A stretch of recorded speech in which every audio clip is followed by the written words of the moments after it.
ഇതെൻ്റെ short videos upload ചെയ്യുന്ന ഒരു ചാനലാണ്. ടോപ്പ് വീഡിയോസിൻ്റെ വ്യൂസ് ഒക്കെ നോക്കിയാൽ നമുക്കിവിടെ കാണാം 65 ലക്ഷം, 48 ലക്ഷം, 14 ലക്ഷം ഒക്കെയാണ്. ഇത് 2 വർഷം മുൻപുള്ള വീഡിയോസാണ്. ഞാനിപ്പോൾ കാണിച്ചു തരാം. ഇതിൽ ഇപ്പോഴും ഡെയിലി ആയിരക്കണക്കിന് വ്യൂസ് ലഭിക്കുന്നുണ്ട്. ഇനി ഞാൻ ഇതിലെ ഒരു ലേറ്റസ്റ്റ് വീഡിയോ കാണിക്കാം. ഇത് ഇപ്പോൾ അപ്ലോഡ് ചെയ്തൊരു വീഡിയോ ആണ്. 7 മിനിറ്റ് ആയിട്ടേ ഉള്ളൂ അപ്ലോഡ് ചെയ്തിട്ട്. 38 വ്യൂസ് ലഭിച്ചു. ഇത് ഞാൻ റീഫ്രഷ് ചെയ്ത് കാണിച്ചു തരാം. ഇപ്പോൾ ഇവിടെ കാണാം 7 മിനിറ്റിൽ തന്നെ 49 വ്യൂസ് ആയി. അപ്പോൾ ഓരോ സെക്കൻഡിലും വ്യൂസ് വർദ്ധിച്ചുകൊണ്ടിരിക്കുകയാണ്. 36 മിനിറ്റിൽ 396 വ്യൂസ് ആയി. ഈ വീഡിയോയ്ക്ക് എന്തായാലും നല്ല വ്യൂസ് ലഭിക്കും. അപ്പോൾ ഈ ഒരു വീഡിയോയിൽ ഞാൻ ഷോർട്ട് വീഡിയോസിന് കൂടുതൽ വ്യൂസ് കിട്ടാൻ ചെയ്ത കാര്യങ്ങളും ചാനലിൽ വരുത്തിയ മിസ്റ്റേക്സുമാണ് ഈ വീഡിയോയിൽ ഞാൻ പറയുന്നത്. നിങ്ങളൊരു ഷോർട്ട് വീഡിയോ ക്രിയേറ്റർ ആണെങ്കിലോ അല്ലെങ്കിൽ പുതിയൊരു ഷോർട്ട് ചാനൽ ക്രിയേറ്റ് ചെയ്യാൻ ആഗ്രഹിക്കുന്നവരോ ആണെങ്കിൽ ഈ വീഡിയോ നിങ്ങൾക്ക് യൂസ്ഫുൾ ആയിരിക്കും. ഞാൻ ആദ്യം കാണിച്ച ചാനൽ തുടങ്ങിയത് ഷോർട്ട് വീഡിയോസ് മാത്രം അപ്ലോഡ് ചെയ്യുന്ന ഒരു ചാനലായിട്ടാണ്. ഷോർട്ട് വീഡിയോസിനും ലോങ് വീഡിയോസിനും സെപ്പറേറ്റ് ഓഡിയൻസ് ആണ്.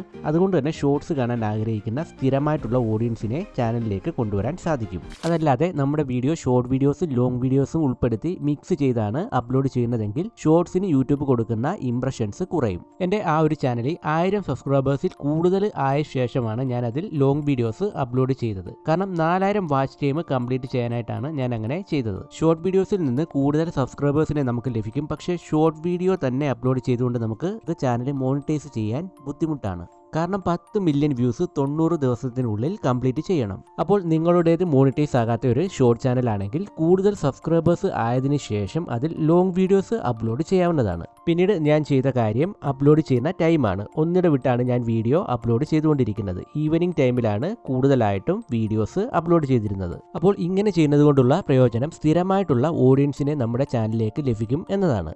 അതുപോലെ തന്നെ ഈ രീതിയിൽ വീഡിയോ അപ്ലോഡ് ചെയ്യുന്നതിലൂടെ നമ്മുടെ വീഡിയോസ് യൂട്യൂബ് കൂടുതലായിട്ട് പ്രൊമോട്ട് ചെയ്യും.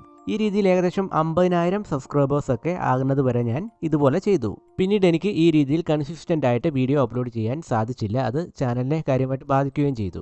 വീഡിയോ ഡ്യൂറേഷൻ ഏകദേശം മാക്സിമം 30 സെക്കൻഡ് ഒക്കെയാണ് ഞാൻ അപ്ലോഡ് ചെയ്തുകൊണ്ടിരുന്നത്. ഇത് ഓഡിയൻസ് റിട്ടൻഷൻ വർദ്ധിപ്പിക്കാൻ സഹായിച്ചു. വീഡിയോ ഡ്യൂറേഷൻ നിങ്ങളുടെ ഓരോരുത്തരുടെയും വീഡിയോ ക്വാളിറ്റി അനുസരിച്ച് സെറ്റ് ചെയ്യാവുന്നതാണ്. ഓഡിയൻസ് റിട്ടൻഷൻ ഇമ്പോർട്ടൻ്റ് ആണ്. അതുകൊണ്ട് തന്നെ ഒരുപാട് ഡ്യൂറേഷൻ ആഡ് ചെയ്യേണ്ട ആവശ്യമില്ല. പിന്നെയുള്ളത് ഷോർട്സിൻ്റെ മെറ്റാഡേറ്റയാണ്. ടൈറ്റിൽ വളരെ ഷോർട്സ് ആയിട്ട് കൊടുക്കുന്നതാണ് നല്ലത്. പിന്നെ ഇമ്പോർട്ടൻ്റ് ആയിട്ടുള്ളത് ഹാഷ്ടാഗ്സ് ആണ്. ഷോർട്ട് വീഡിയോസിൽ നല്ല രീതിയിൽ വർക്കാകുന്ന ഒരു കാര്യമാണ് ഹാഷ്ടാഗ്സ്. അതുകൊണ്ട് തന്നെ നല്ല സെർച്ച് വോളിയമുള്ള ഹാഷ്ടാഗ്സ് വീഡിയോയിൽ ഉൾപ്പെടുത്താവുന്നതാണ്. ഇതൊന്നുമല്ലാതെ ഷോർട്ട് വീഡിയോസ് വൈറലാകുന്നതിൻ്റെ മറ്റ് 2 പ്രധാനപ്പെട്ട കാര്യങ്ങളുണ്ട്. അതിലൊന്നാമത്തേത് വ്യൂ ഡ്യൂറേഷൻ ആണ്. നല്ല വ്യൂ ഡ്യൂറേഷൻ ഉള്ള വീഡിയോസിന് കൂടുതൽ ഇംപ്രഷൻസ് ലഭിക്കും. വ്യൂ ഡ്യൂറേഷൻ എന്ന് പറയുന്നത് നമ്മൾ അപ്ലോഡ് ചെയ്ത വീഡിയോയുടെ എത്ര പെർസെൻറ്റേജ് ഓഡിയൻസ് വാച്ച് ചെയ്തു എന്നതാണ്. അപ്പോൾ അതുകൊണ്ടാണ് കൃത്യമായിട്ടുള്ള വീഡിയോ ലെങ്ത് ഷോർട്ട് വീഡിയോസിന് വേണമെന്ന് പറയുന്നത്.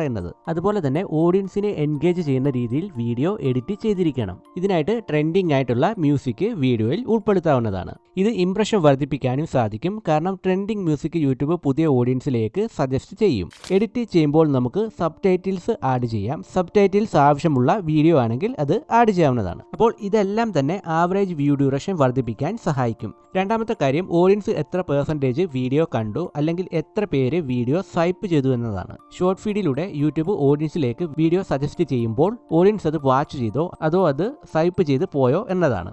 ഈ സ്വൈപ്പിംഗ് പെർസെൻറ്റേജ് കൂടുമ്പോൾ ഇത് വീഡിയോയെ കാര്യമായിട്ട് ബാധിക്കും. ഇംപ്രഷൻസ് കുറയുകയും ചെയ്യും. അപ്പോൾ ഇങ്ങനെ സംഭവിക്കാതിരിക്കാൻ നമ്മൾ ശ്രദ്ധിക്കേണ്ടത് ഇൻട്രോയിലാണ്.